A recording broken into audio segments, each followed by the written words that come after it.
Hai Inspektor, sebelum menonton konten ini, Mimin mau kasih tahu kalian nih kalau video ini didukung oleh Niaga Hoster sebagai salah satu perusahaan penyedia layanan hosting terbaik di Indonesia. Jadi apa sih maksudnya layanan hosting? Jadi, sebuah website perlu memiliki web server untuk menyimpan data yang berada di website tersebut. Dan Niaga Hoster sebagai penyedia layanan hosting mampu memberikan layanan yang optimal untuk mendukung website kamu.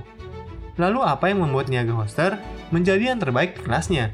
Tentunya Niaga Hoster hadir dengan berbagai layanan hosting, seperti Unlimited Hosting, Cloud Hosting, Cloud VPS, dan masih banyak yang lainnya. Hal ini juga didukung oleh data center dan server yang sudah berstandar internasional. Semua itu tentunya bertujuan untuk meningkatkan layanan yang berkualitas, serta uptime dan akses website yang maksimal. Yang paling Mimin suka dari Niaga Hoster adalah layanan pembuatan website, di mana orang yang nggak terlalu paham ngoding kayak Mimin ini bisa membuat website sendiri dengan template yang sudah disediakan.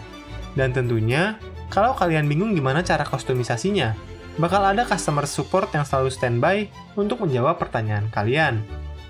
Untuk paketnya sendiri, Niaga Hoster menawarkan layanannya dengan harga yang sangat terjangkau. Bahkan mereka menawarkan potongan harga sampai dengan 75%, yang sudah disertai dengan dukungan domain dan SSL. Kamu juga bisa menggunakan kode voucher Inspect History saat melakukan checkout untuk mendapatkan diskon tambahan. Nah, jadi tunggu apa lagi?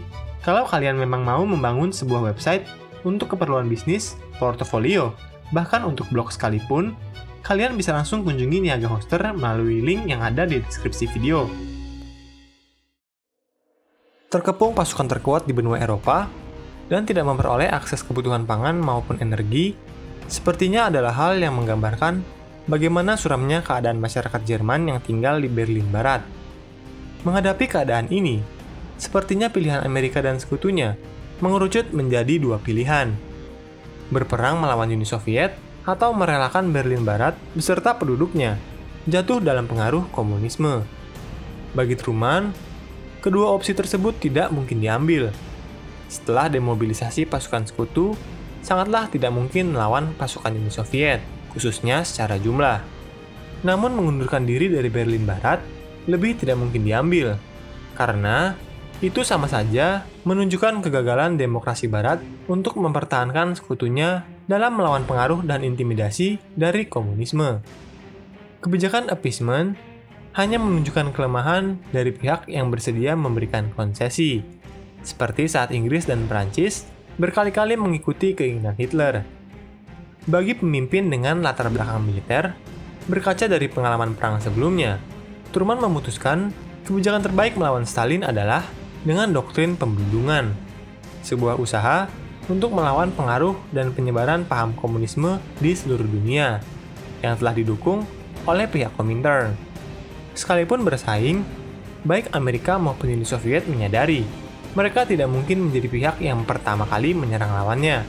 Hal itu hanya akan membuat mereka disalahkan karena telah memulai perang. Karenanya, Truman berusaha mencari solusi terbaik untuk memecahkan masalah tersebut.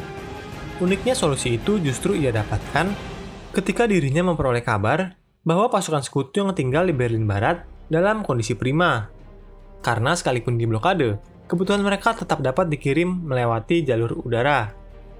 Melihat hal tersebut sebagai peluang, Truman bertanya bagaimanakah reaksi Soviet.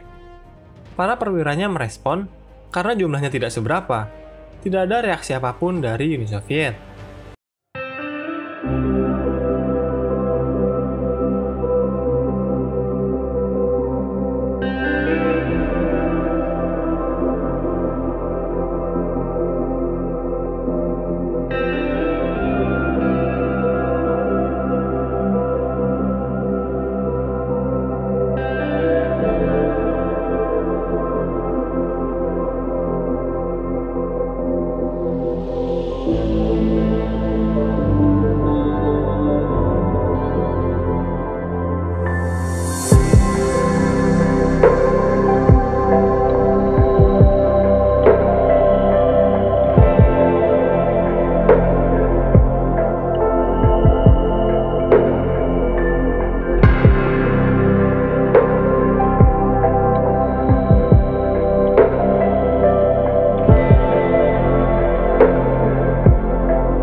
operasi yang disebut-sebut sebagai operasi yang mustahil.